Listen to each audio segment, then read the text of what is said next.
人間とテクノロジーの関係についてお話をします。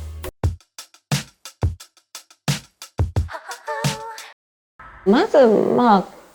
足を切る前に補装具っていうコルセットみたいなものを履いていて、それをどうにかおしゃれに見せたくてピンクにしたり色をつけたりして頑張ったりもしてた時期もあったんですけど、その後足を切って義足になって明らかな道具が体の一部になって、でもやっぱり異物でしかなかったんですよ。でその部品と一緒にもう20年近く行って、で去年電子義足 AI 搭載の電子義足と出会って、でそうなった時に初めて自分の体だって思えたんですね。そしたらよりテクノロジーと人間の生き方に対して肯定的に思えた。なんでこんなに便利なものがあるのに利用しないのみたいな気がして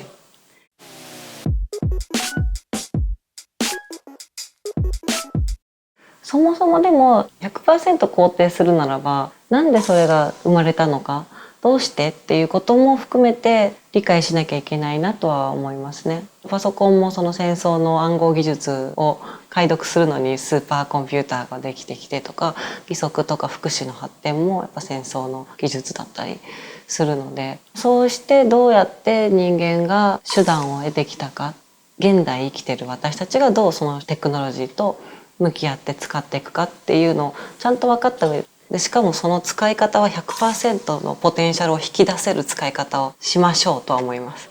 オタクなのでそもそも例えばカメラとかもそうですし、パソコンもそうです。その機材の 100% を使い切らないと悔しい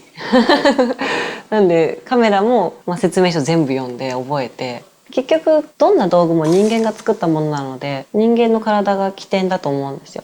オタクの言い分ですけど、目の前にある、そして私はそれと共に生きていかなきゃいけないものがあるならばちゃんと向き合いたい。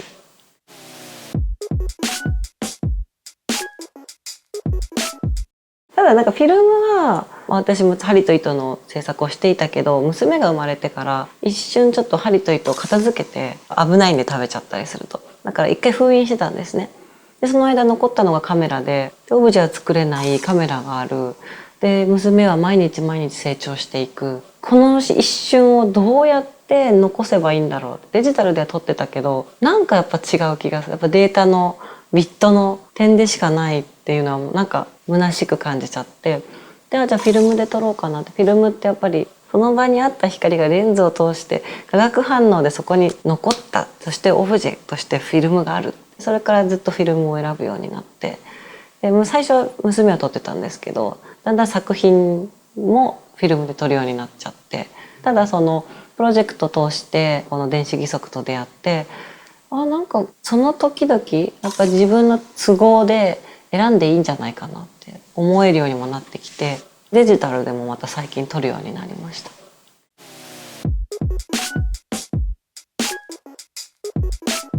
新しくて便利で簡単なものはもうどんどん出てくるし、でもその分削ぎ落とされちゃったものが出てくるわけですよね。ここからここまで行くのにこの過程が必要だったのに、今はワンタッチでここに行けるよねって、でもこの過程が実は面白かったりするんだよねみたいな、やっぱその過程があるからこれがあるんだよっていう、私の経験上のここを